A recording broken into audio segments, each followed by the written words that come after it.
பாரதியார் உலக பொது சேவை நிதியம் சார்பில் மகளிர் தின விழா கொண்டாடப்பட்டது. நெல்லை டவுன் பாரதியார் தெருவில் உள்ள லிட்டில் ஃப்ளவர் மெட்ரிக் மேல்நிலை பள்ளியில் வைத்து பாரதியார் உலக பொது சேவை நிதியம் சார்பில் மகளிர் தின விழா சிறப்பாக கொண்டாடப்பட்டது. இவ்விழாவில் பாரதியார் உலக பொது சேவை நிதியத்தின் துணை செயலாளர் கவிஞர் முத்துசாமி தமிழ்தாய் வாழ்த்து பாடினார்.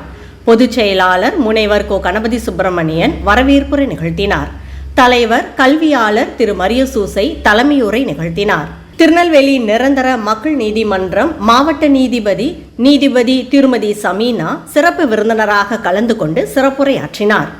எழுத்தாளரும் கவிஞருமான தமிழ்ச்செம்மல் திருமதி பாலசரஸ்வதி, காந்திநகர் ராணியண்ணா அரசு மகளிர் கலைக்கல்லூரி முதல்வர் பேராசிரியர் முனைவர் சி.வி. மைதிலி, திருநெல்வேலி அரசு அருங்காட்சியக மாவட்ட காப்பாட்சியர் திருமதி சிவசத்தியவள்ளி, வண்ணாரப்பேட்டை வெற்றி பல் மருத்துவமனை பல் மருத்துவ நிபுணர் மருத்துவர் காஞ்சனா சுரேஷ், வண்ணாரப்பேட்டை அருணா கார்டியாக் கேர் நிர்வாக இயக்குனர் பேராசிரியர் முனைவர் ஸ்வர்ணலதா அருணாச்சலம் ஆகியோர் சிறந்த பெண்மணிக்கான விருதினை பெற்றனர்.